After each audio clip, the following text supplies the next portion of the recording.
Hey everybody, I hope you're doing well.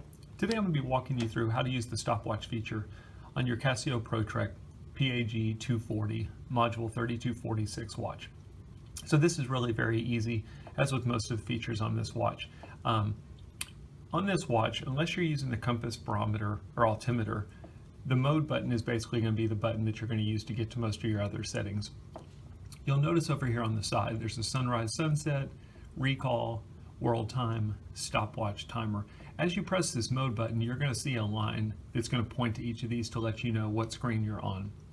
If we want to go to the stopwatch, all we're going to do is press the mode button until we get to the stopwatch screen. It'll say STW and the line pointed to stopwatch.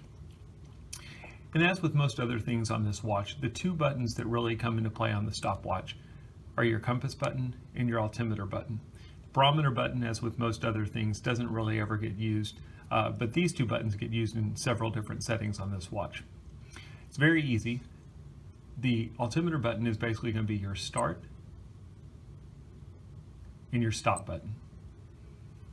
The compass button serves as two purposes. It can be your reset, or if you need to do a split time while the stopwatch is running, you press it. It'll do a stop for a split time, and it'll also act as your resume button. Again, altimeter is to stop, start, compass is for split or reset. And that's really pretty much it. It's some basic functionality with the stopwatch. Once you're done with it, you can press the mode button until you get back to your main timekeeping screen. The one thing I will mention is you can run the stopwatch in the background if you want to get to the time. So let's go to stopwatch again and let's start it. So I've got my stopwatch going.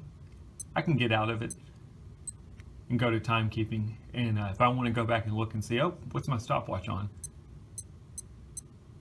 It's still running in the background. So I know a lot of people always ask that question. You really don't have to do that because it shows you the time in the bottom of the screen, which is a nice feature. But maybe you want to go look at something else. You're able to do that, and the stopwatch will still run in the background.